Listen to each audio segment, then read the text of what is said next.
Vamos.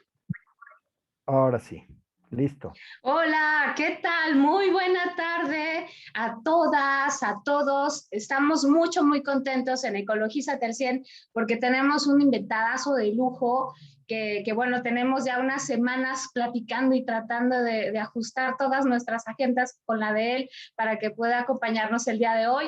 Continuamos con este webinar que está destinado al tema de la fauna silvestre en México y pues bueno, teníamos que invitar a una de estas personas, de esos personajes que es parte de la ciencia en nuestro país y nos da muchísimo gusto tener a nuestro buen amigo, el doctor Rodrigo Medellín Legorreta, que bueno, él es investigador mexicano de la Universidad Nacional Autónoma de México y bueno, ha dedicado sus estudios a la protección de diversos mamíferos, pero principalmente al murciélago, que es una de las especies con peor fama en el mundo. Ya ustedes saben que luego todo mundo los quiere atacar y dice, ay no, están como muy feos, pero el doctor Medellín nos va como a explicar esa parte también. El doctor Medellín, bueno, tiene una inmensidad de artículos científicos, de participaciones en libros, en publicaciones científicas, asesorando tesis de licenciatura y de posgrado. Y bueno, todas estas acciones que él hace para el tema de conservación, no solamente de la vida silvestre en general, sino del tema de murciélagos en específico, lo ha hecho acreedor a un título muy padre porque es nuestro héroe mexicano, es el Batman de México, es este personaje que nos va a salvar a todas estas especies que están en peligro de extinción y eso como que nos da siempre muchísimo gusto. Él tiene una participación muy interesante en muchos espacios internacionales en donde se decide todo este tema de la política para la conservación internacional. Entonces, esa participación que el doctor tiene representando a México le permite tener no solo un perfil muy amplio, sino que además hace que todas estas visiones que él tiene a nivel nacional las brinca a nivel internacional y evidentemente es una autoridad en el tema de la ecología, la conservación, la diversidad de los mamíferos. Y pues bueno, el día de hoy nos va a platicar sobre un tema muy interesante. Cuando platicábamos con él nos decía, ¿cómo le ponemos al título? Y él dice, sí podemos conservar como una acción así en admiración de que lo podemos hacer y claro que lo tenemos que hacer y que vamos a hablar el día de hoy sobre jaguares, borregos y murciélagos. Entonces, esta fusión de estos mamíferos nos van a ayudar también a esclarecer varias cosas y bueno, el día de hoy pues lo tenemos acá ya por fin. Muchísimas gracias, doctor. Aquí estamos con usted, nos encanta verlo y pues saber lo que está bien, que está trabajando, que la pandemia, pues usted no ha parado con todo esto y a nosotros da mucho gusto tenerlo por acá. Bienvenido. Muchísimas gracias, Paola. Gracias por la invitación. Es realmente un gusto poder dirigirme a ustedes y pasar un ratito aquí. Ciertamente la pandemia pues nos tiene metidos en las casas a todos nosotros y no podemos más que pues hacer lo máximo que podamos para seguir compartiendo, eh, seguir platicando, seguir avanzando en las cosas que nos tenemos que ocupar, porque si no, pues perdemos todo el futuro, ¿no? No podemos quedarnos aquí nada más con que no, pues ya me agarró la pandemia y me quedo en mi casa. Entonces hemos estado haciendo muchas cosas que ya se enterarán. Y pues sin ir más lejos, si quieres, Paola, empezamos con mi charla, ¿no? Muy bien, entonces vamos a empezar. Les voy a compartir mi pantalla. Espérenme tantito. Espérenme tantito. Es esta, creo. Es esta, creo. A ver. No, es esta. A ver. Sí. A ver, y ahora nada más asiénteme con la cabeza para confirmarme que ya está en versión proyección, en versión presentación. Muy bien. Muchísimas gracias, Paola. Y entonces ahora sí empezamos. Parte de la filosofía subyacente de lo que les voy a decir es precisamente tratar de impulsar el, el el entusiasmo y la esperanza en la gente que pues está viendo que todo es negro y todo es feo y todo es malo y todo está horrible y la corrupción y la destrucción ambiental, etcétera. Y por eso pensé que podríamos pasar un rato platicando de algunas de las cosas que hemos estado haciendo con jaguares, con borregos y marrones y algunas de las cositas que hemos estado haciendo con murciélagos. Abajo ven los 4 sombreros con los que voy a hablar el día de hoy. El primero es el Programa para la Conservación de los Murciélagos de México, del cual soy el director y el fundador. Luego el Instituto de Ecología, que soy investigador de ese instituto. Luego el Grupo de Especialistas en Murciélagos de la Unión Mundial para la Naturaleza, de la cual soy el copresidente. Y finalmente del Grupo de Especialistas en Felinos, igual de la Unión Mundial para la Naturaleza, de la que soy miembro. Y entonces con esto pues empezamos, ¿no? Vamos a empezar a platicar, los ejemplos que les tengo el día de hoy son sobre jaguares, borregos y marrones y murciélagos magueyeros, como lo pueden ver allí. Empecemos con el jaguar. Cuando ustedes escuchan la palabra jaguar, automáticamente su cerebro conecta con una representación transcultural y transtemporal del poder y de la superioridad. Por ejemplo, si Paola Díaz Aro aparece en su jaguar, en su coche jaguar, pasando por enfrente de ustedes, ya saben que hay una persona de mucho poder y de mucha superioridad frente a ustedes. El coche jaguar precisamente se enorgullece de tener como su emblema al jaguar por esa razón, esa representación transcultural del jaguar. Y por otro lado, si estuviéramos en el México prehispánico y viéramos a un guerrero jaguar como el del lado derecho, viniendo hacia nosotros, pues ya sabíamos que nuestra vida llegó a su fin, porque esas son las fuerzas especiales del ejército azteca, ¿no? Y por supuesto, entonces ahí está otra vez la representación transcultural y transtemporal del poder y la superioridad. A eso se ha ligado el concepto del jaguar, pero al mismo tiempo, tristemente, el jaguar representa problemas severos, así entre comillas, para los rancheros y para los desarrolladores, sobre todo para los que producen ganado y para los que quieren construir hoteles o construir carreteras o construir trenes mayas o lo que ustedes quieran, porque entonces implica que ellos, como es una especie de peligro de extinción, tienen que tomar precauciones, previsiones para no afectar al jaguar. Lo malo es que la mayoría de las veces les vale un pepino el que el jaguar esté o no esté, y entonces ellos igual se echan a andar a construir su hotel o a meter su ganado, y si el jaguar toca el ganado, pues ya sabrán cómo le va, etcétera, ¿no? Todo esto entonces se convierte en un reto para los que trabajamos en conservación, que requiere de un compromiso serio a largo plazo y de todos los sectores de la sociedad. No podemos, los que trabajamos en conservación, ser los únicos que estemos luchando por conservar al jaguar y a otras especies.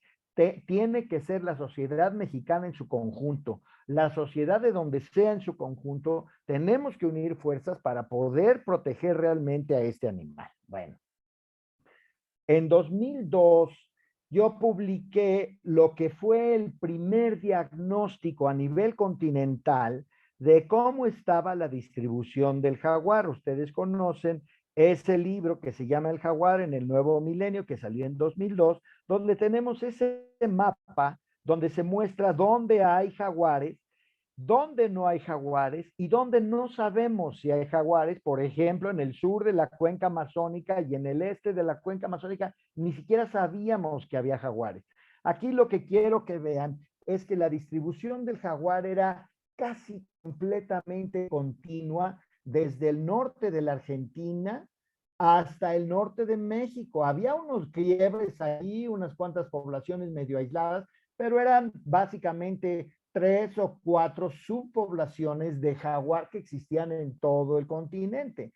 Tristemente, en 2017 hicimos el mismo diagnóstico, publicamos este otro libro, El jaguar en el siglo XXI, la perspectiva continental, y nos dimos cuenta de que desafortunadamente ya para 2015 había de 3 o 4 subpoblaciones en 2002, había 34 subpoblaciones, es decir, se fragmentó muchísimo la distribución del jaguar en esos 12, 13 años de intermedio entre 2002 y 2015.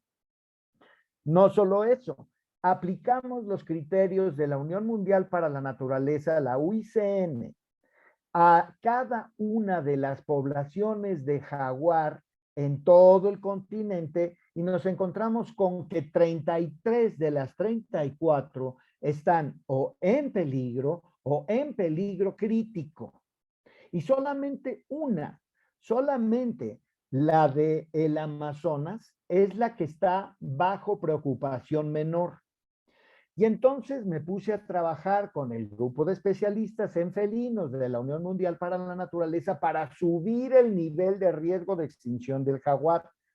Según la Unión Mundial para la Naturaleza, el jaguar está como una especie casi amenazada, es decir, está fuera de peligro, según la Unión Mundial para la Naturaleza. Claro, si vamos a la legislación desde México hasta Argentina, pasando por Colombia, Venezuela, Perú, Ecuador, las Guayanas, todo Centroamérica, etcétera, el jaguar es una especie en peligro de extinción. Pero la UICN dice que está está casi amenazada. Y entonces empecé a trabajar para que ellos se dieran cuenta de que efectivamente teníamos que subirlo. Pues, ¿qué creen? Que no lo he podido lograr. Hoy, la Unión Mundial para la Naturaleza, el grupo de especialistas en felinos, incrementó el nivel de riesgo de extinción para el leopardo, no para el jaguar. El leopardo está como vulnerable, a pesar de que el área de distribución del leopardo es mucho más amplia que la del jaguar, porque ocupa prácticamente todo África y buena parte de Asia. Y hay más leopardos que jaguares. Y sin embargo, siguen dejando al jaguar como una especie casi amenazada. Entonces, la batalla continúa. No se olviden de esta guerra porque vamos a ganarla. Van a ver que vamos a subir al jaguar al nivel que desafortunadamente tiene, que es por lo menos vulnerable. Bueno, todo este escenario nos lleva a reunirnos con la Semarnat por allá de principios de los años 2000 para crear el Programa Nacional para la Conservación del Jaguar. Nos reunimos con los secretarios, los subsecretarios, los comisionados de la CONAMP, los directores de vida silvestre, etcétera, para crear este Programa Nacional para la Conservación del Jaguar que tiene como objetivo asegurar la permanencia de poblaciones viables de jaguar en México para fines ecológicos, culturales y económicos. Y tenemos muchas líneas de acción que vamos a ir tocando conforme vaya yo avanzando esta charla. Pero algo sucedió en el intermedio. Resulta que en 2006 pude conocer a un amigo mío, me presentó al señor Slim, a Héctor Slim. Y al reunirme con él, yo le comenté que México podía ser el primer país en el mundo que pudiera estimar cuántos jaguares hay en este país. Al señor Slim le interesó la idea, le platicamos y ahí entonces ya entró Gerardo Ceballos, mi colega y amigo por hace muchos años, a codirigir esta idea del Censo Nacional de Jaguar en esos años. Lo más difícil que hemos hecho en mi vida, yo se los juro, es poder reunirnos con los más o menos 50 expertos de jaguar en México y definir un método estandarizado, un método completamente consensuado a través de todos los biomas, a través de todos los ecosistemas y con todos los expertos para la evaluación de las poblaciones de jaguar y monitoreo. Que el mismo método se aplique de la misma manera desde Sonora y Tamaulipas hasta Yucatán y Chiapas. Súper difícil. Yo no sé qué tienen los jaguares, que usualmente la gente que trabaja con jaguares tienen con jaguares y con cualquier otro carnívoro grande, con cualquier otro cetáceo grande, cualquier otra ballena grande y por supuesto con cualquier mono grande. Los egos de esa gente son gigantescos y eso quiere decir que cuando te sientas a hablar con ellos, por definición, ellos tienen la razón y tú no. Entonces nos echamos una reunión como de 5 días para tratar de definir ese método estandarizado y puros pleitos. No, no, no, ustedes no saben hacerlo, yo lo voy a hacer como yo sé, porque yo sé y ustedes no, y luego el otro, no, tú no sabes nada, yo sé, y así era un día tras otro, ¿no? Finalmente, el último día, a mediodía, yo les dije, bueno, miren, si no llegamos a nada, vamos a perder la oportunidad de que México efectivamente sea el primer país del mundo que estime cuántos jaguares hay. Les pido un poco de flexibilidad y un poco de apertura para que todos pongamos de nuestra parte y tengamos un protocolo que podamos aplicar todos. Y finalmente lo logramos y pudimos encontrar ese método que ahorita les voy a platicar. Al mismo tiempo también ubicamos dónde íbamos a aplicar este Censo Nacional de Jaguar. Pero todo este proceso es una vinculación intersectorial de instituciones del gobierno y de la sociedad, dueños de la tierra, ONGs, academia, etcétera, etcétera, etcétera, en un subcomité que se llamó el Subcomité para la Recuperación del Jaguar. Los fondos fueron del gobierno y privados, como ya lo dije, ¿no? Bueno, ahí lo que ustedes pueden ver en la siguiente diapositiva es el método como tal. Son más o menos 100 kilómetros cuadrados. Cada cuadrito allí que ustedes ven es 1 kilómetro cuadrado. Cada punto rojo, cada círculo rojo es una estación para trampas cámara y cada triángulo azul es una estación para trampas cámara, ¿ok? Y como pueden ver en cada cuadro de 3 por 3, es decir, de 9 kilómetros cuadrados, hay 3 estaciones de trampas cámara que se ponen siempre de la manera más oportunista para maximizar las probabilidades de tener una captura, una foto de jaguar, ¿ok? Y además tenemos también estos cuadros de 600 metros por 100 metros, que son estos rectángulos que están aquí y aquí y aquí y acá, que usamos usualmente para documentar la abundancia relativa de las presas del jaguar, para ver qué tan bien está la calidad del hábitat para el jaguar. Así sucedió la primera vuelta del Censo Nacional del Jaguar. Estamos hablando de 2009-2010.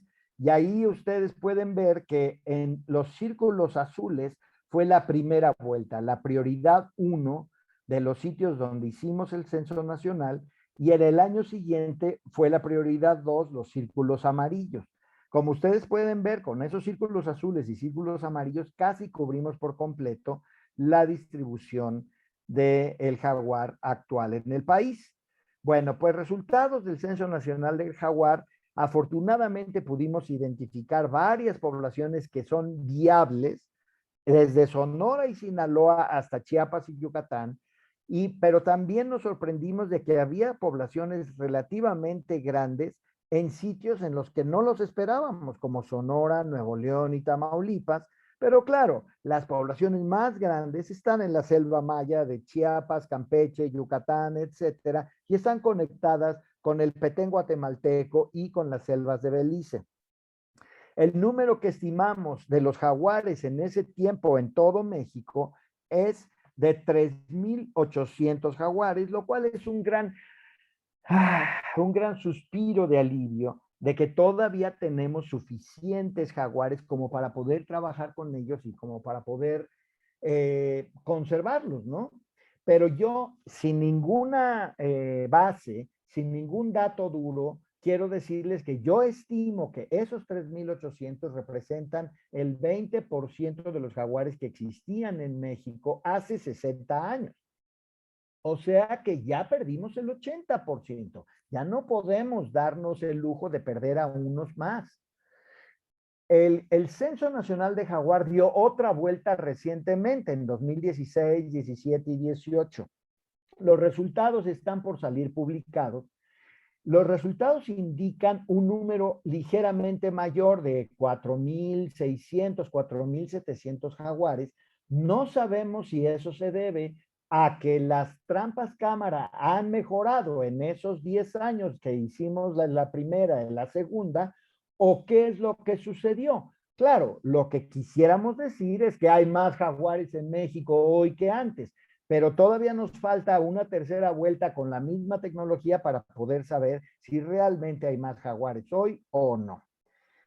Ahora, las amenazas al jaguar, pues prácticamente son comunes en todo el continente. La matanza directa del jaguar. Y hay muchas razones por las cuales la gente se dedica a matar jaguares. Obviamente la más común es lo que yo le llamo la venganza del ganadero. Pensemos qué pasa. Cuando un jaguar está viviendo allá en su selva muy tranquilo, entra la gente, invade la gente la casa del jaguar y empiezan a tumbar árboles. Eso es lo primero. Lo segundo es que empiezan a cazar venados, jabalíes, tapires y armadillos y tepezcuintles, que es lo que también le gusta comer al jaguar. Entonces estamos entrando en competencia. Lo tercero que sucede es que ponemos en esos lugares unos animales tontos, tontos, que se llaman ganado, que no se defienden, y entonces le decimos al jaguar, los tocas y te mueres. Bueno, pues evidentemente eso no es justo, ¿no?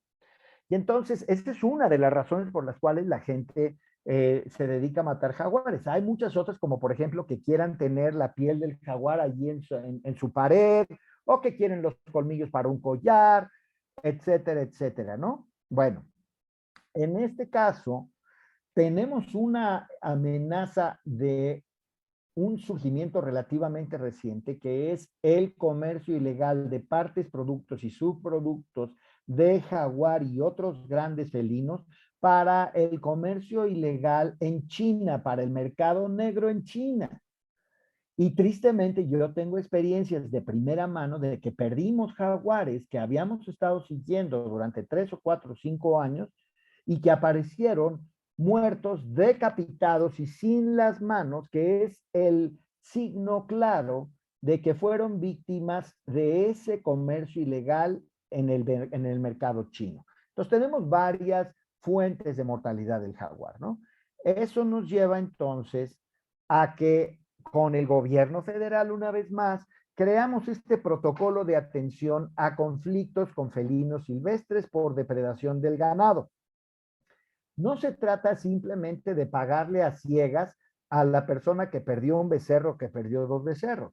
Se trata de que tenemos que en cada uno de estos lugares, de la gente que se quiere incorporar a este programa, necesitamos monitorear las poblaciones de jaguares y de sus presas.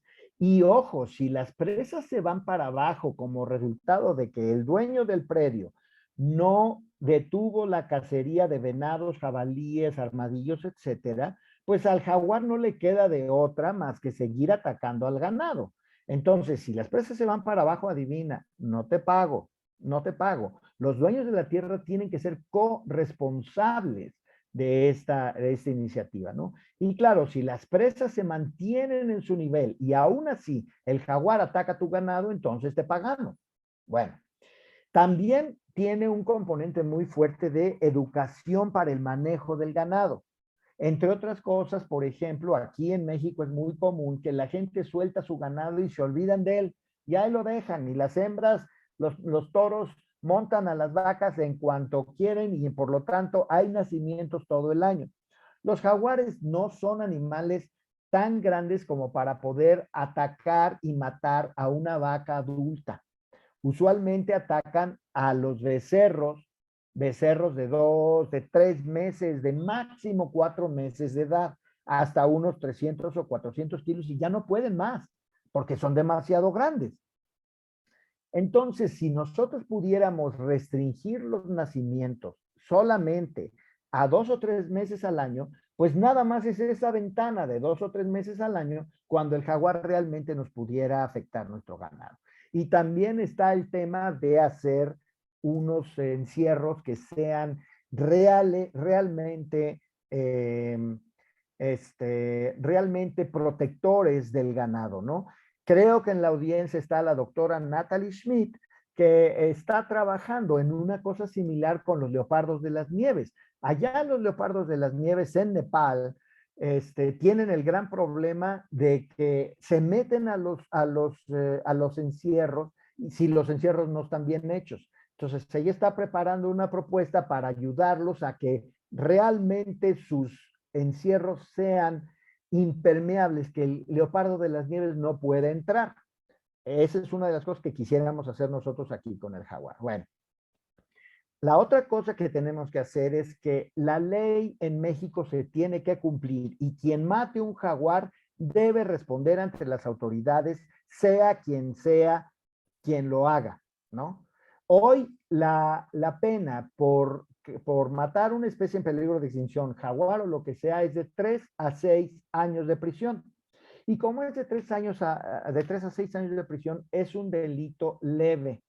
Hemos estado tratando de reunirnos con los senadores y ojo que los senadores de Morena no nos han dado entrada, nos han cancelado 3 veces el día anterior a la reunión después de haberla programado un mes o 2 meses antes y con la idea de subir la pena a que sea de 6 a 12 años.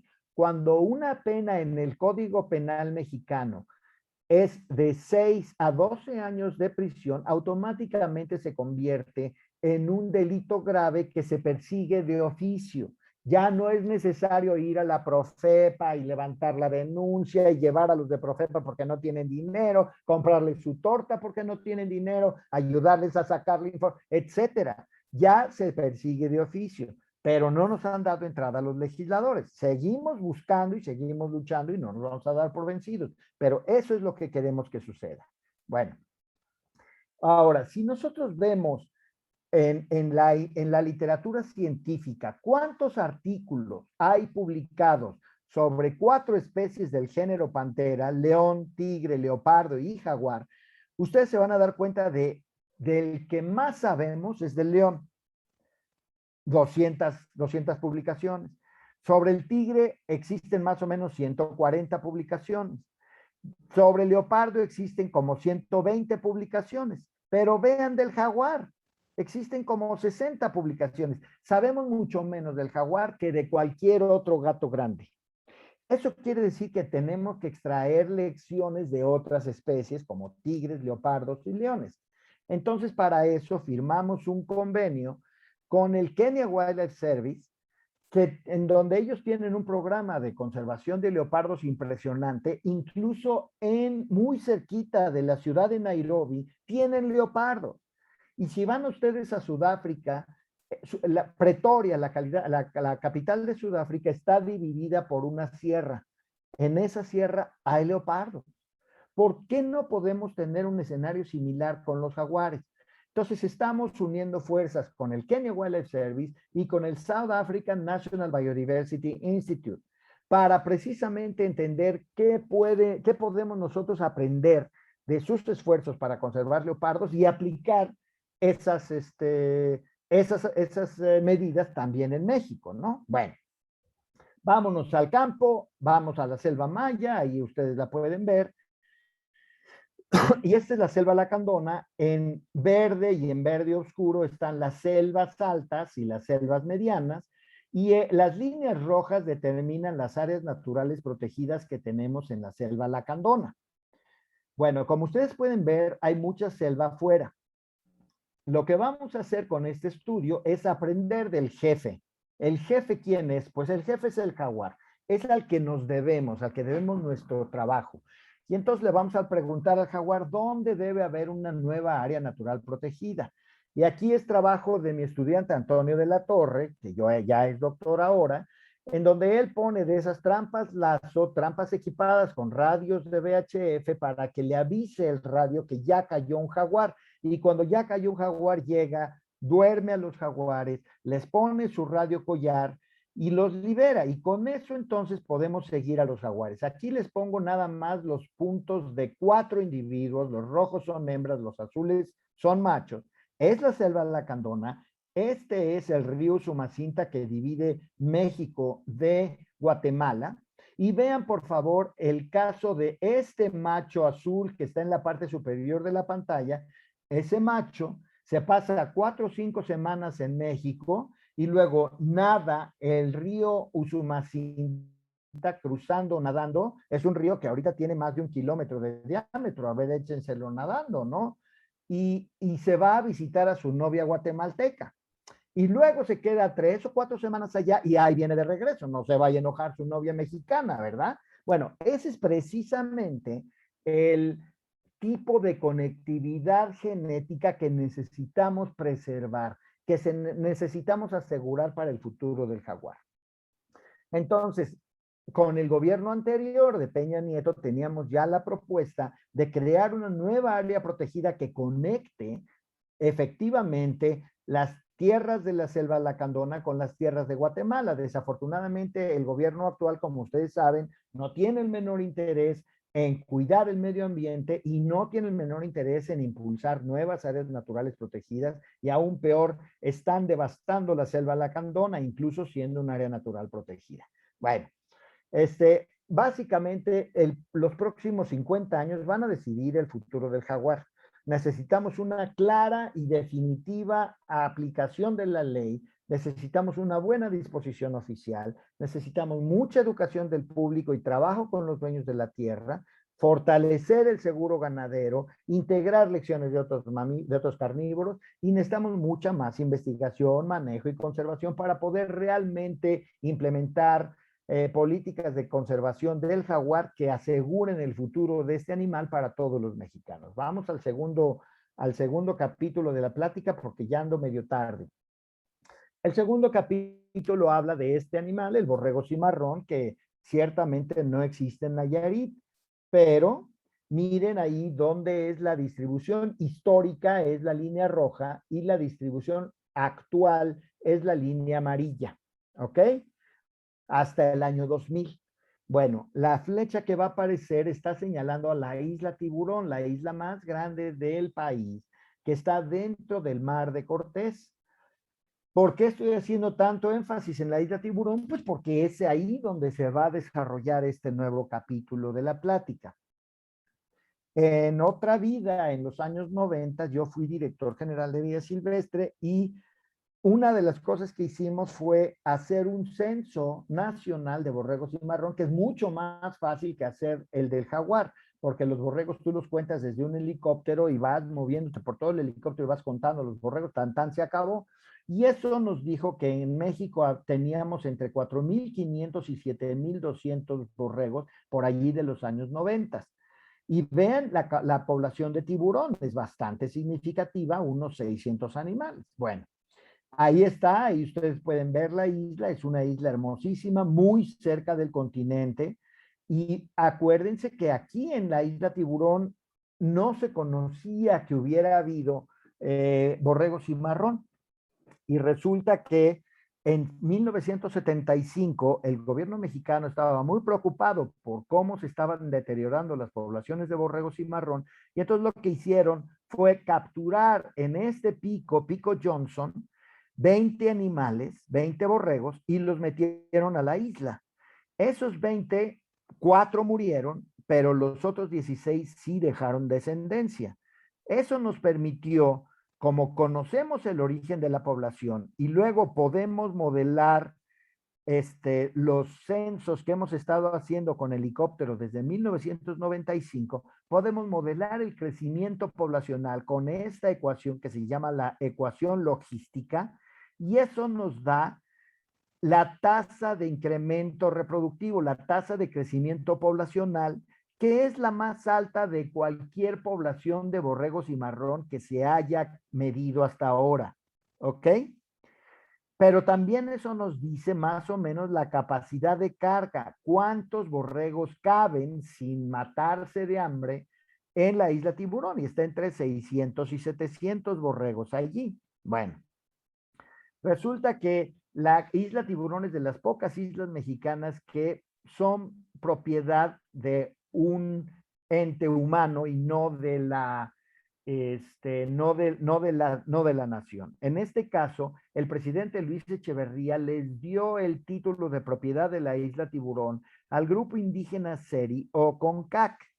El grupo indígena Seri o CONCAC es un grupo muy reconocido con una identidad muy acendrada, son muy defensores de su cultura y de su identidad, pero también tienen problemas graves de pobreza, de salud. El 40% de los SEDI son diabéticos, tienen una expectativa de vida de 50, 55 años, hay mucha obesidad, hay mucho uso de drogas, etcétera.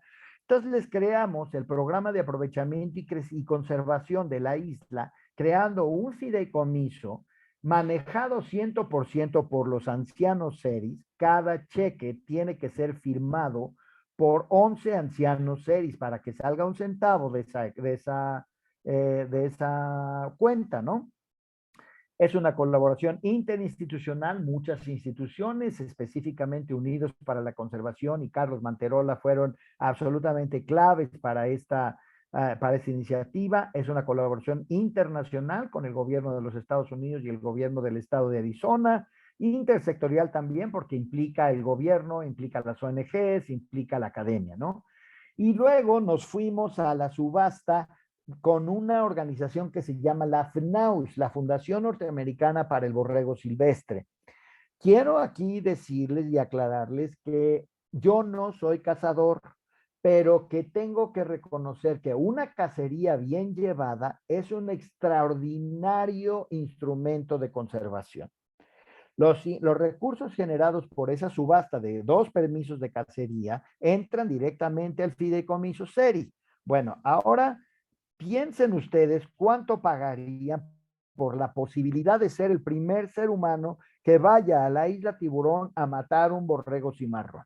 Bueno, ya que pensaron, ahora agréguenle un montón de ceros, porque el primer permiso subastado se vendió en $200,000 y el segundo permiso se vendió en $195,000 y desde ahí han estado en aproximadamente $100,000.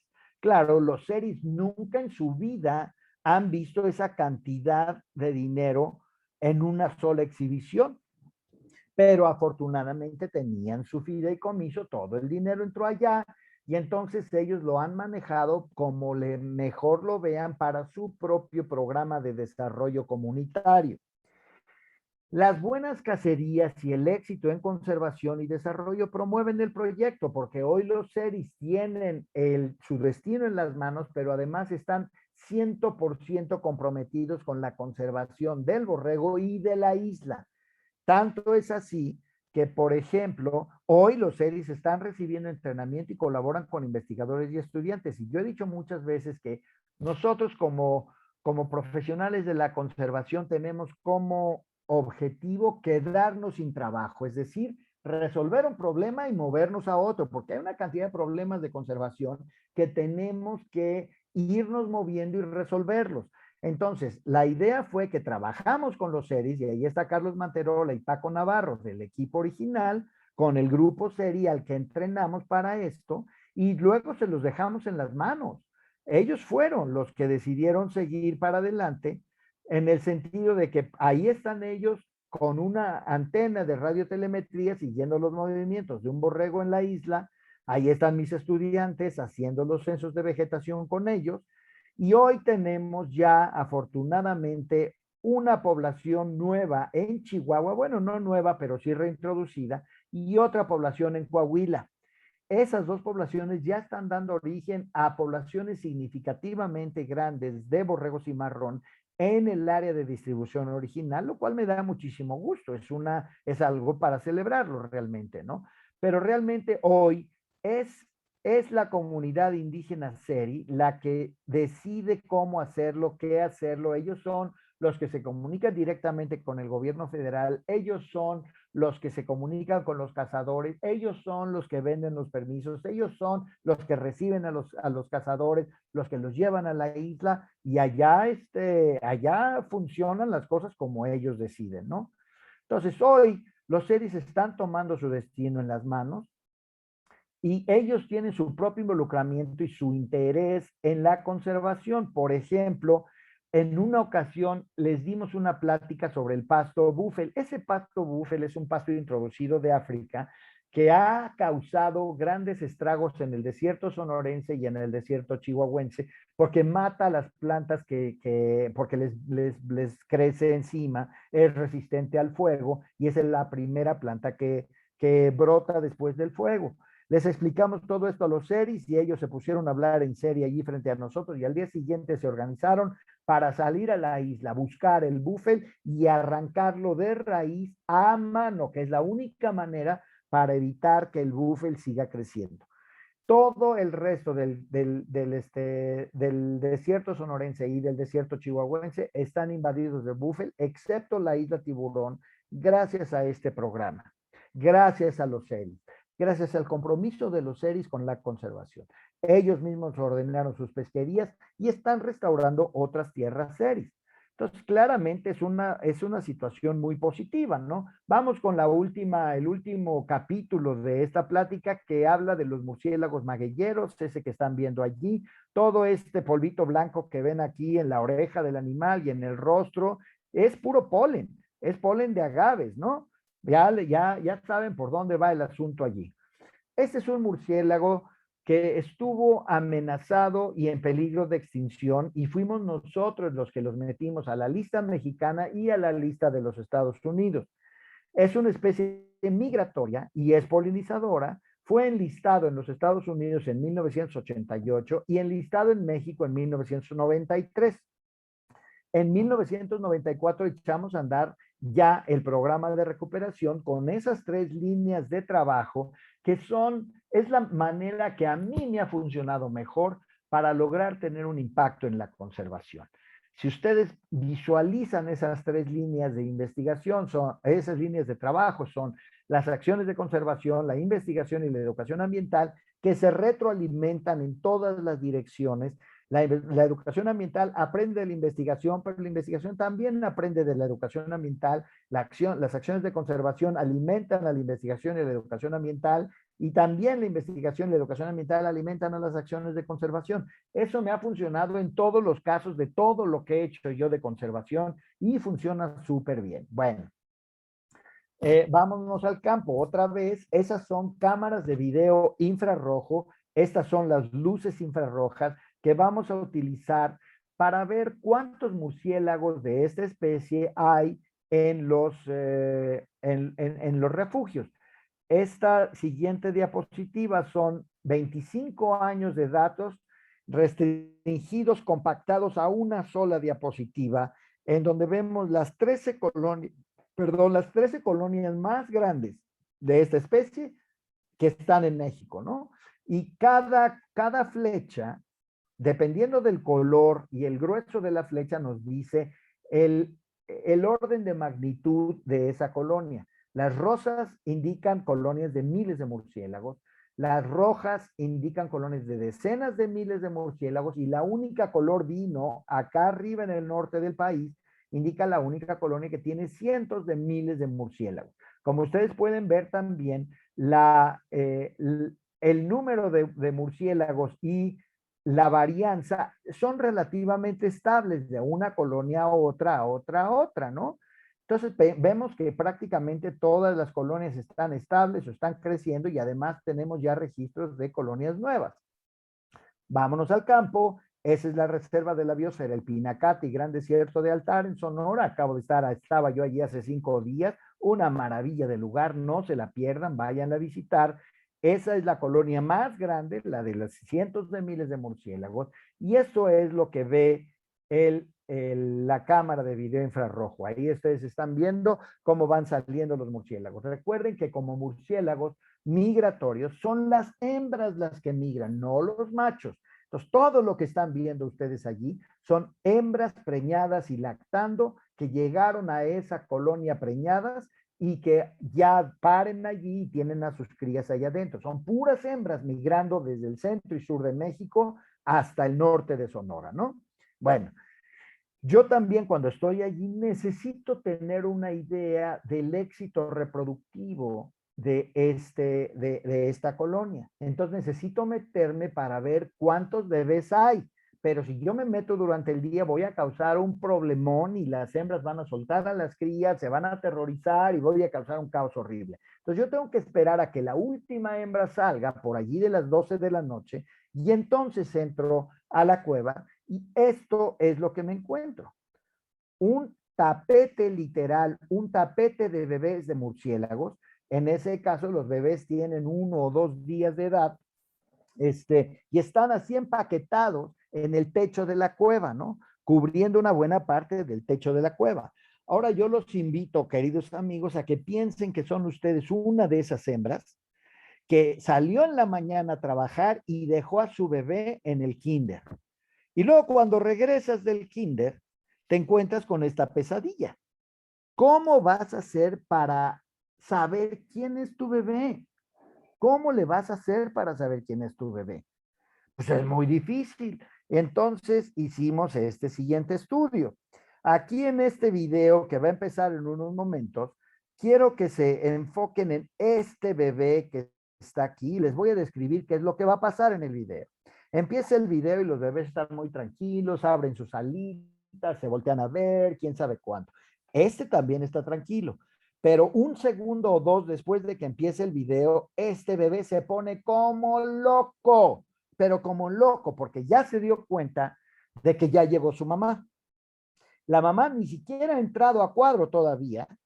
Luego la mamá entra de este lado por acá y la mamá se pone a oler a ese, a oler a ese, a oler a este, hasta que llega con este y este le dice, mamá, ¿qué les ves a todos los demás? Y esos no son sus hijos, yo soy tu hijo. Y entonces vean lo que sucede. Ahí les ve el video. Todos tranquilos, todos tranquilos. Ay, ya llegó mi mamá. Sácame de aquí, mami. ¿Por qué ves a ese? Ese no soy, no es tu hijo, yo soy tu hijo. Y la mamá está checando, no está segura. Y ahí baja la cabeza la mamá. Hasta donde puedo entender, parece que prueba la saliva. Vean la lengua de la mamá entrar y salir. Vean la lengua otra vez. Parece que la mamá está probando la saliva del bebé para darse cuenta de si es su bebé o no. Finalmente el bebé se conecta a la glándula mamaria de la mamá lo deja conectarse y entonces ya se va la mamá con su bebé en ese momento, ya lo vieron, ahí se van. Y de esto tenemos horas y horas y horas de trabajo para tratar de entender cuáles son las pistas que ve el bebé y cuáles son las pistas que ve la mamá para identificar madre e hijo. Ya sabemos que el olor, el olfato, es una de las pruebas, pero ¿qué es lo que está viendo el bebé? Que se dio cuenta antes de que la mamá entrara a cuadro de que esa fue su mamá. Bueno, pues esa es una pregunta al aire que todavía seguimos aprendiendo, ¿no? Ahora, cuando ustedes entran a una cueva que tiene cientos de miles de murciélagos, pues esperarían que estuviera absolutamente lleno el ecosistema alrededor de cactos columnares. Y en su lugar lo que ustedes ven es un cacto aquí, otro cacto acá, otro cacto acá, otro cacto acá, y se acabó. Cuando para una colonia de ese tamaño, lo que tendría que suceder es que debería verse así. Montones de cactos columnares. Entonces, la siguiente pregunta fue, bueno, ¿y dónde comen estos animales? Aquí los voy a llevar a el extremo noroeste del país, el desierto del Pinacate en el estado de Sonora, y ahí ustedes pueden ver que aquí está el escudo volcánico del volcán el Pinacate, ¿no? Bueno, la cueva está en la parte sur del derrame de lava y cuando vemos dónde están las concentraciones más importantes de cactos columnares más cercanas a la cueva, pues vean dónde está uno y vean dónde está el otro, ¿no? Es posible, viendo las distancias de 40 kilómetros y 50 kilómetros, ¿será posible para un murciélaguito de este tamaño que pueda moverse esas distancias? Pues vamos a entrarle con tecnología. Entonces unimos fuerzas con el equipo del doctor Yossi Jovel de la Universidad de Tel Aviv en Israel, y con él desarrollamos estos radios de telemetría VHF miniatura y unidades de GPS. Y además, aquí ustedes pueden ver un micrófono ultrasónico para grabar todo lo que emite el murciélago de sonidos. Aquí va el murciélago con su radio VHF y su unidad GPS a bordo. Aquí ustedes pueden ver las dos antenas. Esta es la del radio, esta es la del GPS y todo pesa 1.6 gramos, o sea, estamos muy bien dentro de los límites que les permiten a los murciélagos moverse para allá y para acá. Bueno, pues con esto logramos nosotros demostrar que los murciélagos realmente se mueven muy lejos. Vean el volcán Pinacate, todo esto es el escudo de lava, aquí está la colonia, vuelan a una altura promedio de 200 metros sobre el suelo y vuelan a una velocidad promedio de unos 36 kilómetros por hora, pero vean las distancias que alcanzan y vean por favor que esta línea amarilla es la frontera México-Estados Unidos, y claro, los murciélagos la están cruzando día sí y día también. A ver, díganle eso al señor Trump, por supuesto, ¿no? Vean las distancias que vuelan, 92 kilómetros y más, y vean cómo realmente cada murciélago, cada línea es un día diferente, y cada murciélago se mantiene en la misma línea noche tras noche tras noche, van en la misma dirección. Este animal que está aquí abajo en azul, pues llegó a moverse hasta 136 kilómetros a esta zona y alimentarse allí, y ahí viene de regreso, ¿no? Y piensen que todo esto lo están haciendo con combustible que está compuesto por agua con azúcar. Imagínense nada más. Bueno, y ahora en ese otro video de una de las estudiantes que compartimos el doctor Yossi Jovel y yo, Aya Goldstein, ella siguió los movimientos en detalle de murciélagos en particular. Este es uno, el murciélago es este rojo, y los puntos verdes y los puntos grises son cactos, son saguaros. Los verdes son los que visitó y los grises son los que no visitó. Cuando empiece el video se van a dar cuenta por qué. Pero también se van a dar cuenta de que el murciélago enfoca, concentra su esfuerzo de alimentación en solamente 6 o 7 saguaros, no en el montón que están verdes allí. Entonces empecemos con el video y ahí ustedes se van a dar cuenta que va a empezar a surgir un patrón conforme pasa la noche, que el murciélago concentra sus esfuerzos de alimentación en solamente ese puñado de cactos columnares, ¿no? Y las demás los visita una vez, los visita 2 veces y nada más. Entonces, el año pasado, pues queríamos ir a entender qué es lo que tienen los cactos que está visitando mucho contra qué es lo que tienen los cactos que casi no visita, pero la pandemia nos detuvo.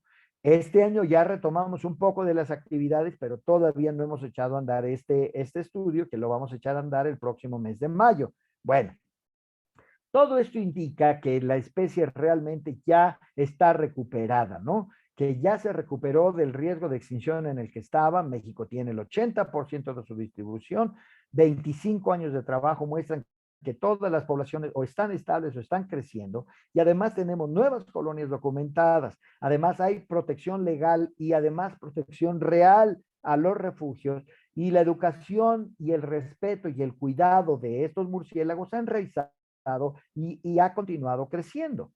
Entonces, ya en 2013 pudimos afortunadamente anunciar en conjunto con la Semarnat que la especie dejaba de ser una especie amenazada para convertirse en una especie recuperada. Y esto, claro, los medios lo tomaron y lo anunciaron por todos lados, porque son buenas noticias en conservación, que nos dan esperanza y que son importantes para que la gente no pierda la fe, no pierda la esperanza de que todavía hay mucho que hacer y que sí podemos rescatar especies de la extinción, ¿no?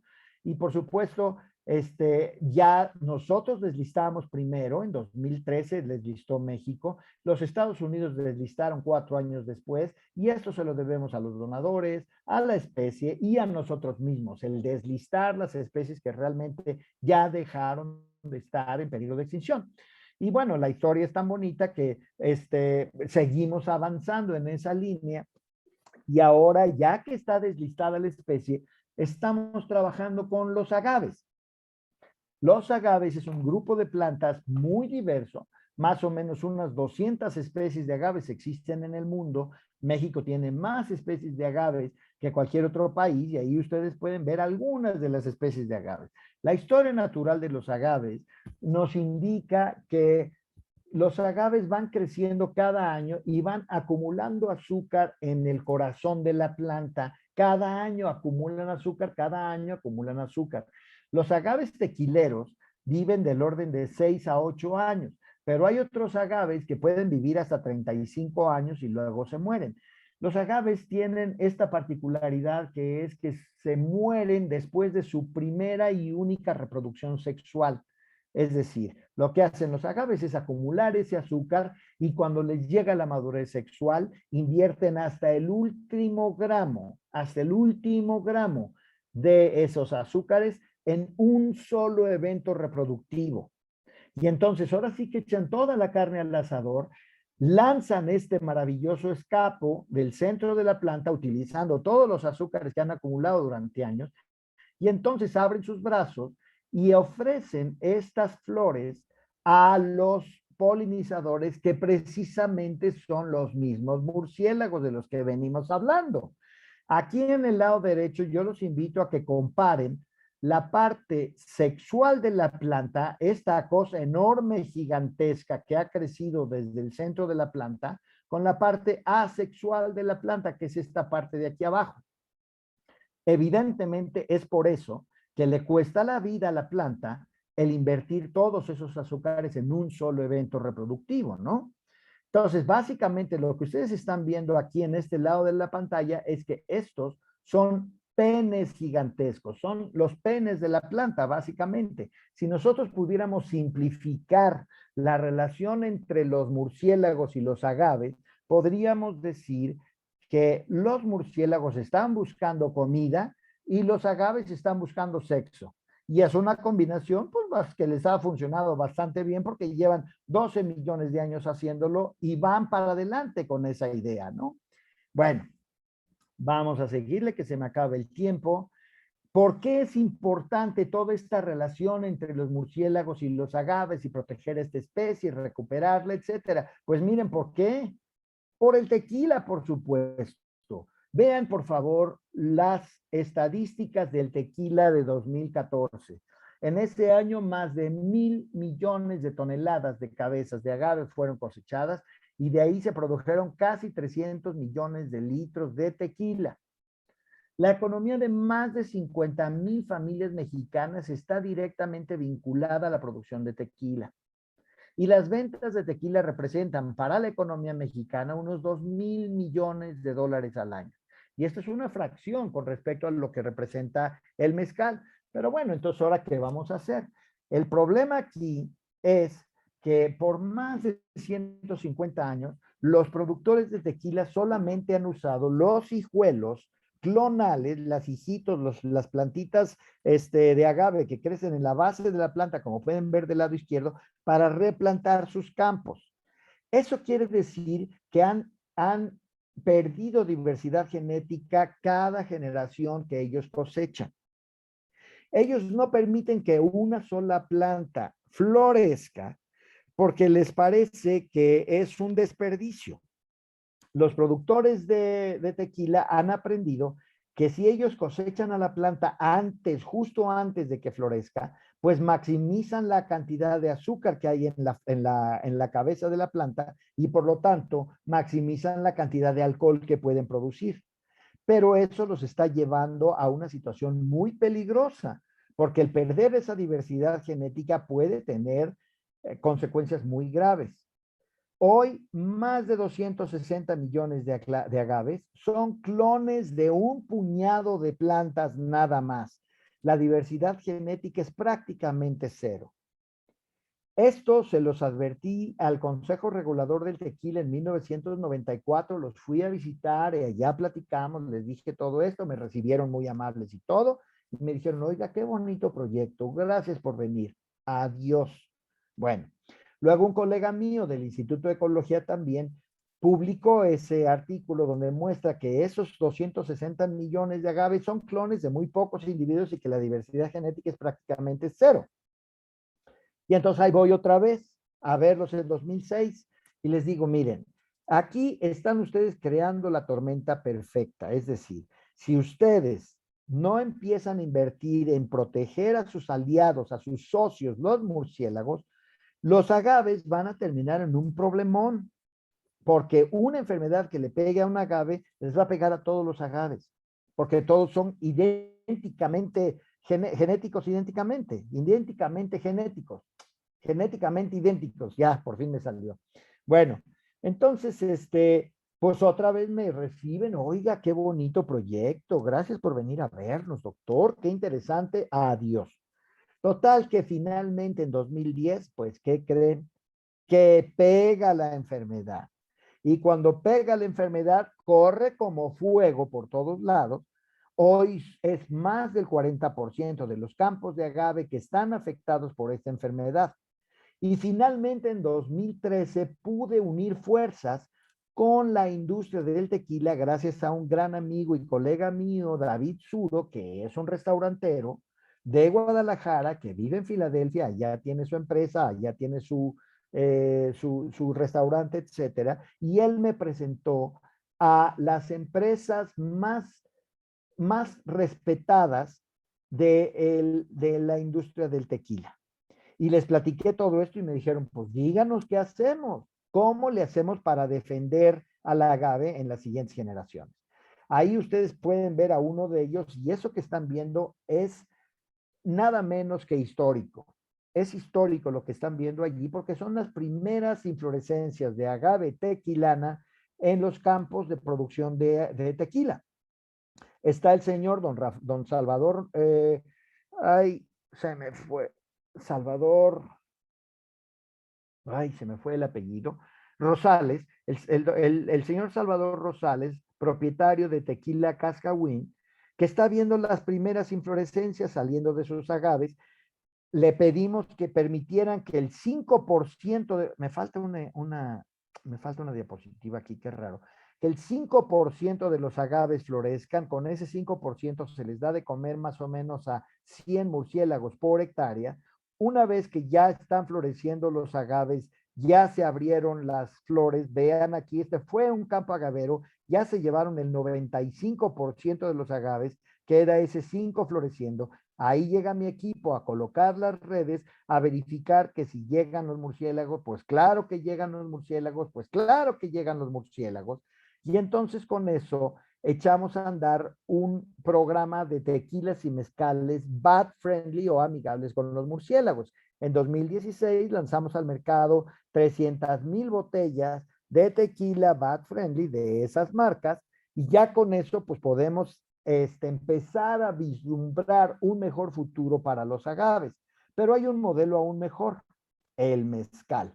Piensen ustedes en su bebida alcohólica de preferencia. Mañana es viernes, ¿qué van a beber? Si lo que les gusta es la cerveza, ojo, porque si lo que quieren ustedes es conservar la biodiversidad, por favor tomen en cuenta lo que les voy a decir, porque la cerveza viene de monocultivos hasta donde te alcanza la vista. Entonces, si te gusta la biodiversidad y estás bebiendo cerveza, pues estás en un contrasentido. Y lo mismo sucede si estás bebiendo ron por la caña de azúcar, o el whisky por los cereales, o el brandy, el coñac, el singani, el vino, uvas hasta donde alcanza la vista. Bueno, hasta el tequila viene de monocultivos. No así algunos mezcales. Algunos mezcales son las únicas bebidas alcohólicas disponibles comercialmente que no provienen de un monocultivo. Son ecosistemas manejados, sí, y están entresacados. Han sacado los árboles grandes y puesto agaves en su lugar. Y con eso, los agaves están interactuando con un montón de plantas y de animales más, por lo tanto son mucho más amigables con la biodiversidad que cualquiera de las otras bebidas alcohólicas. Así es que para mañana piénsenlo, ¿no? Entonces, el resultado es que con ese 5% que les pedimos a los productores, estamos beneficiando a 90 murciélagos y asegurando que el futuro de los agaves sea recuperando la diversidad genética que ya perdieron. Y el tequila que provenga de esos campos será etiquetado por la UNAM y el Tequila Interchange Project como bat friendly, y ese holograma va en la botella para decirle al consumidor, pues bebe de este, no bebas de los otros, ¿no? Con eso entonces, claro, el National Geographic nos dio la portada porque pues es otra historia bonita en conservación que nos vincula con la biodiversidad y que nos da esperanza de que efectivamente podemos seguir viviendo nuestra vida haciendo nuestros hábitos un poco más amigables con la biodiversidad. Quiero terminar con esta receta para hacer ciencia para la conservación y aplicarla. En primer lugar, sálganse de su zona de confort. Todos los académicos tendemos a quedarnos en nuestro laboratorio, en nuestra oficina, en nuestra universidad, en nuestro sitio de estudio y nada más. Y rara vez hablamos con los dueños de la tierra, con los tomadores de decisiones, con las otras ONGs, con las otras universidades, etcétera. Cuando ustedes se salen de su zona de confort y empiezan a hablar con los dueños de la tierra, tomadores de decisiones, etcétera, su zona de confort va a crecer y se van a sentir muy bien al mes o 2 meses de estar trabajando con ellos. Esa es la señal para volverse a salir de su zona de confort y hacer su universo cada vez más grande, ¿no? Otra cosa, por favor, bájense de esa torre de marfil. Los científicos creemos que somos de otra clase de seres humanos y que el mundo no nos merece y no le dirigimos la palabra a casi nadie porque nadie está a nuestro nivel. Son patrañas. Los seres humanos somos seres humanos, sea la señora que vende chicles o sea el académico más encumbrado. Somos seres humanos y los académicos tenemos la responsabilidad de demostrarle a la sociedad mexicana nuestro valor, nuestra valía, nuestra importancia, la necesidad de tener científicos en esta sociedad. Pero depende de nosotros el demostrarla. Y si estamos subidos en la Torre de Marfil, olvídense porque nunca lo vamos a demostrar. Hay que trabajar la relación con las autoridades poco a poco, van a tocar la puerta y les van a cerrar la puerta en las narices y otra vez les van a cerrar la puerta. Poco a poquito van a encontrar la manera de empezar a realmente trabajar de la mano con las autoridades y ayudarlas a tomar decisiones un poco más basadas en ciencia. Trabajen con los otros sectores, el gobierno, ONGs, etcétera, dueños de la tierra, por supuesto, para definir cuál va a ser la agenda de conservación y de ciencia. Lleven a cabo su investigación, siempre manteniendo el contacto con los otros sectores, integren sus publicaciones a políticas públicas, no se vale nada más publicar, ahí está mi publicación, yo ya cumplí, no, señores. Hay que ir con esa publicación con los dueños de la tierra, explicarles lo que implica, ayudarles a absorber los mensajes que ustedes aprendieron en esa publicación y entonces ponerse a implementarlos en el campo. Y de la misma manera con las autoridades. Hay que hablar con ellos, sentarse con ellos y decirles, mira, acabamos de publicar ese estudio que tiene estas lecciones que a lo mejor pueden ser útiles para ti, para mejorar tus políticas públicas, lo que sea. Pero si nosotros publicamos y decimos, ahí está la publicación, yo ya cumplí, ya perdimos la batalla, ¿no? Reúnanse con tomadores de decisiones y con otros involucrados y ahí discuten sus hallazgos y por favor nunca jamás se den por vencidos. Bueno, si les gustan los murciélagos, síganme en Instagram. Tenemos una serie de videos de 3 o 4 minutos sobre especies de murciélagos de todo el mundo, de África, de Asia, de Europa, de América Latina, de México, etcétera, y los publicamos cada mes. Cada semana. Cada lunes lo publicamos allí. Ya tenemos más de 200 especies representadas allí. Piensen cómo están pasando su pandemia, hagan proyectos de ciencia ciudadana, usen redes sociales productivamente, diviértanse, trabajen mucho y mantengan su estructura en el tiempo. Eso es muy importante. Con eso quiero terminar agradeciendo a todo mi equipo. Son ellos los que realmente me impulsan y me ayudan a poder lograr tener el impacto que hemos tenido y seguimos aprendiendo y seguimos creciendo juntos. A todos esos estudiantes y colegas que trabajan conmigo, quiero agradecerles todo el apoyo que me han brindado por tantos años de trabajo conjunto y con eso terminamos esta charla y vamos a ver las preguntas. Adelante, Paola, por favor. Muchísimas gracias, doctor. Pues bueno, como ya lo habíamos platicado, el doctor tiene esta habilidad, como él lo acaba de mencionar, no solamente de bajar estos temas de la ciencia y de la academia a un lenguaje en el que toda la ciudadanía se pueda ver involucrada.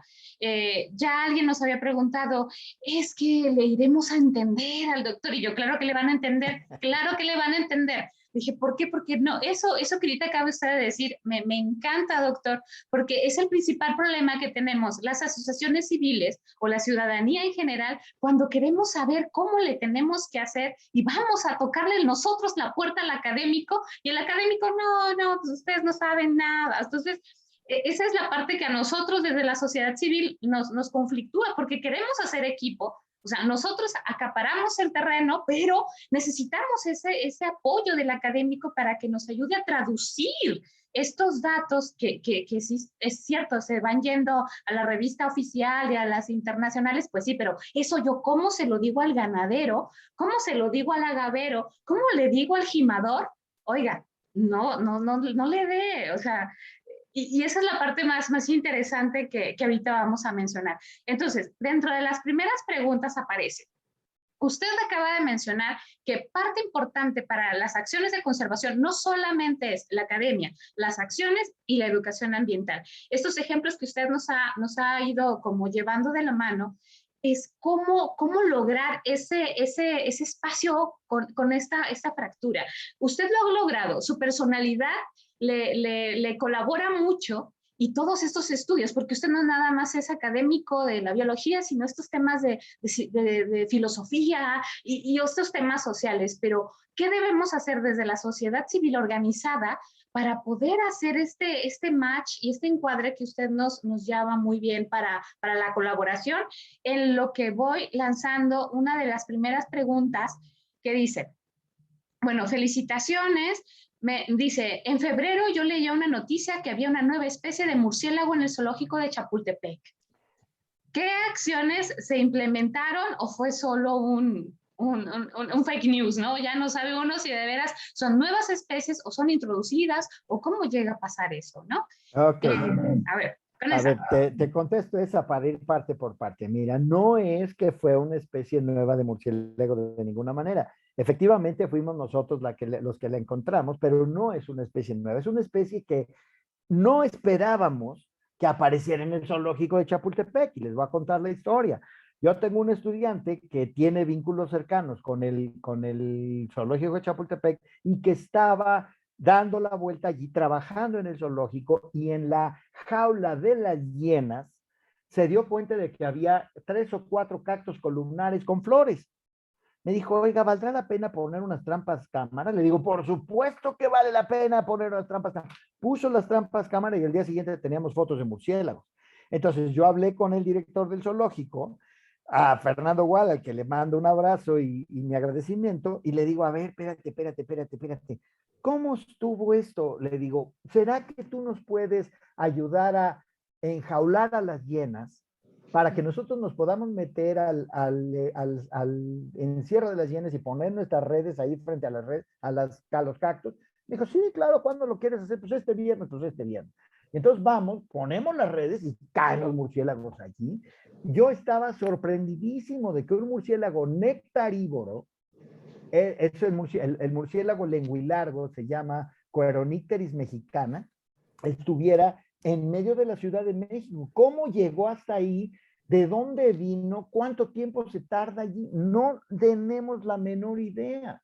Y eso detonó en que hoy tenemos un proyecto aquí en toda la Ciudad de México, donde estamos documentando cómo los murciélagos utilizan el paisaje de la Ciudad de México. Ponemos redes una vez al mes aquí en el Jardín Botánico de la UNAM, en el Zoológico de los Coyotes, que está en el sur también, en el Jardín Botánico de la Ciudad de México, que está en Chapultepec, cerca del zoológico, y por favor, en el Zoológico de Aragón, que está en una plancha urbana de concreto y cemento y pavimento y nada más, y ahí están llegando los murciélagos, pegadito al aeropuerto, ahí están llegando los murciélagos. Esa fue la noticia, no que fuera una nueva especie, sino que era una especie que nos sorprendió por aparecer en medio de la Ciudad de México.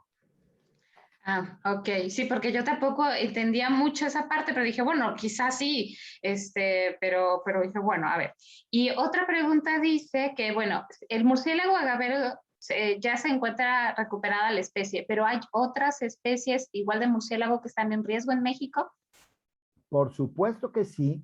Hay una especie muy cercanamente emparentada con esta, el murciélago magueyero mexicano, que está en gravísimo peligro de extinción. Hoy estamos muy preocupados, trabajando de la mano con el gobierno del estado de Morelos y con la Comisión de Áreas Naturales Protegidas para detener perdón, la destrucción de su hábitat, porque solo conocemos una única cueva donde se aparea este murciélago y es aquí en Tepoztlán. Si se pierde esa cueva, se pierde la especie completa y lo malo es que le están construyendo encima casas de fin de semana, casas de quien sea que sea de gente de dinero, etcétera, y necesitamos detener ese destrozo porque si no, perdemos a la especie completa. Y así como esa está el murciélago platanero de la costa del Pacífico, no llega a Nayarit llega desde Jalisco hasta Guerrero. Es una especie endémica que está en peligro de extinción. Y también trabajamos con las dos especies de murciélagos más grandes de este continente. Son unos murciélagones de este tamaño que comen pajaritos, que comen ratones, que comen otros murciélagos que también están en peligro de extinción, pero que ya tenemos mucho trabajo andado y que los estamos recuperando también. Entonces sí hay varias otras especies de murciélagos que están enfrentando riesgo de extinción. Ok, bueno, entonces para que no confundan, ahorita que él estaba comentando, solo se estaba refiriendo a la especie de la que estaba hablando en el ejemplo, que ya estaba en condiciones de recuperación, pese a que hay manchoncitos de estos agaves donde él se va nutriendo.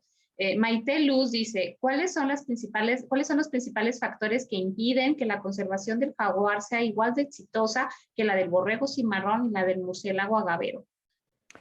Qué Híjole, buena los egos. pregunta y una pregunta que no es fácil de responder porque supuestamente pues una especie es una especie y otra especie es otra especie y deberían ser igual de fáciles de resolver, pero no es así.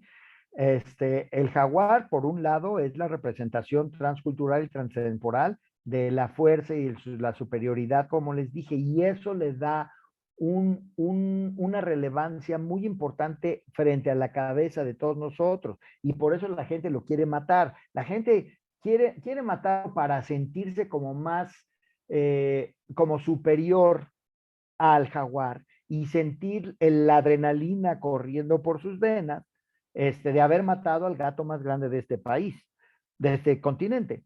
Pero también está el tema de que el jaguar afecta directamente nuestros intereses como humanos, porque nosotros competimos con el jaguar por su alimento, por el hábitat, etcétera, y entonces les ponemos esos animales, el ganado, y queremos que no los toquen. Entonces estamos entrando en directo conflicto, más que el borrego o el murciélago que no entran en directo conflicto con nosotros.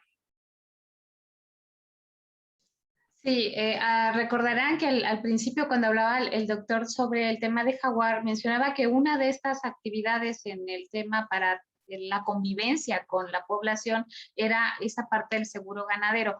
Doctor, ¿podría como ampliar de dónde sale ese recurso del seguro ganadero para cuando los propietarios tienen pérdida por alguna especie de vida silvestre? Porque no solamente es jaguar, o sea, hay otras especies de vida silvestre que también atacan a los becerros, entonces, casi siempre le echan la culpa al jaguar, pero no siempre es él el causante. Pero sí creo que en las comunidades causa algo de conflicto saber bien de dónde es ese dinero, porque como que se piensa que es del gobierno y que él me lo tiene que pagar y creo que no es así, ¿no? Sí, sí, sí es del gobierno, es de la, bueno, era de la Zagarpa, hoy Sader. Hemos estado negociando con ellos que le suban el monto, porque un becerro, no es lo mismo, un becerro de raza que un becerro criollo. Y el monto ahorita está como en 6 o 7 mil pesos por becerro, que les paga la SADER. Pero claro, un becerro charolais, un becerro Holstein, un becerro suizo, vale más que 7,000 pesos. Y dependiendo del nivel, pues vale mucho más. Entonces, tampoco se le puede pedir al gobierno que tenga los más altos estándares para pagar el máximo valor. Necesitamos, de alguna manera, hacerlo estable y que se aplique a las diferentes regiones del país y a los diferentes tipos de becerros, ¿no? Pero ciertamente está un poco bajo el valor. Tenemos que subirlo. Ahorita ni pensar en sentarse a discutir que cómo lo vamos a subir, porque apenas están sobreviviendo todos esos proyectos, ¿no? Pero esa es una. Por otro lado, también es importante decir que para que esto suceda, la doctora Ivonne Casein, alumna mía, ha estado facilitándoles a los peritos que ellos puedan llegar a ver si efectivamente fue un jaguar o fue un puma, que es el otro que está cubierto, o si fueron perros, porque muchas veces son perros asilvestrados que matan al becerro porque le abren la panza y se comen las tripas, etcétera, y eso no es un gato, pero hay que verificar eso y usualmente los peritos de la SADER no tienen la capacidad, no tienen el dinero, no tienen el apoyo para llegar allá. Entonces, lo que hemos estado haciendo es ayudar a que cualquier persona pueda con tomar fotos de cierta manera del becerro muerto, los manden y eso lo tomen ya como peritaje, ¿no? Pero tristemente, pues bienvenido a México también. Curiosamente, cuando sube el precio de la carne, se incrementa la cantidad de ataques, ¿no? Ay, me atacó, páguenme, páguenme, páguenme. Pues no, no se puede hacer así, hay que verificarlo, hay que tener peritajes, etcétera. O sea, hay un montón de ángulos que todavía tenemos que resolver, pero sí les quiero decir que México es pionero en este concepto de pago por pérdidas del ganado derivados de una depredación por un gato grande. Y bueno, también agregarle un poco que hay ciertas comunidades, por ejemplo, en la zona de Nayarit, en la sierra, que no es precisamente el jaguar quien la ataca, sino el puma, y que ataca más a chivos, no precisamente becerritos, porque hay más otras especies en la montaña, y que también en algunos espacios también se puede cubrir esta parte del seguro con ellos, aunque no sea propiamente un becerro, porque alguna actividad sí tuvimos con gente de la sierra, de la sierra de Nayarit, que eran chivos, les había atacado, pero era un puma. Entonces sí pudimos hacer ahí como una gestión para que les pudieran resolver, pero casi todo era como, no, no, tienen que ser becerros. Y bueno, también le mandamos un saludo a Ivonne. Ivonne ha venido varias veces a la zona de Nayarit, a la Papalota principalmente, a unas colocaciones de collar para jaguar, y que bueno, pues ya también ella es muy buena y experta en todos estos movimientos. Es una veterinaria muy, muy querida también por nosotros acá. Qué bueno, muy querida, efectivamente, es exalumna mía, orgullosamente lo digo. Y bueno, también ustedes tienen un gran experto en jaguar en el estado de Nayarit, Víctor Luja, que está a brazo partido peleando por esos jaguares de la Papalota, que están ahora sí que arrinconados en lo último que queda de manglar allí.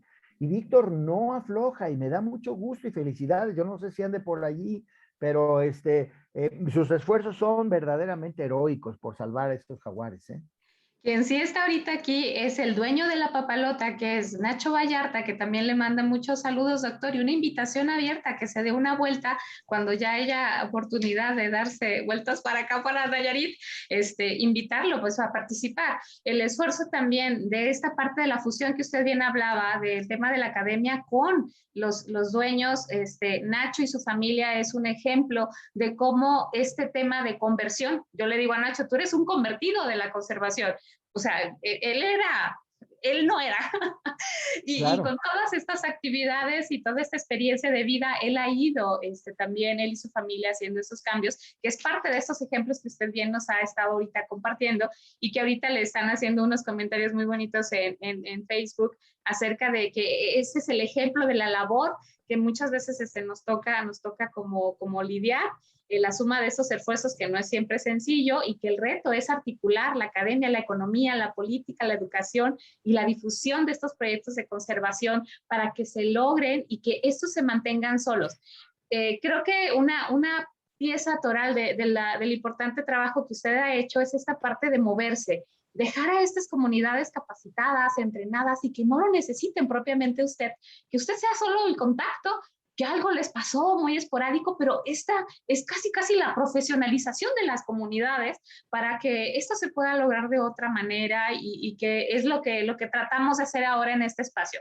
Traer esta participación con usted para que se viera que hay académicos que están no solo comprometidos, sino que además enfocados a que se tiene que hacer más trabajo y que eso tiene que estar mucho más polarizado. Pues muchísimas gracias, Paola, porque efectivamente este es el mensaje que queremos dar. Agradezco mucho la invitación a Nacho Vallarta, a quien creo que no tengo el gusto de conocer, pero definitivamente te tomo la palabra y en el momento menos pensado, por allí me doy mi vuelta, ¿eh? Por supuesto que me doy mi vuelta, les tomo la invitación.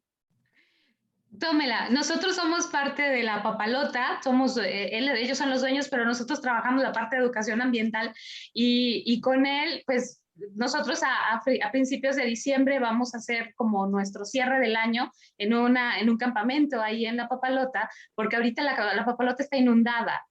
Todo este tema del agua, como está en la desembocadura del río Santiago, y toda la lluvia que ha caído últimamente, pues la Papalota ahorita está sumergida, y entonces vamos hasta finales de noviembre, principios de diciembre, darnos una vuelta.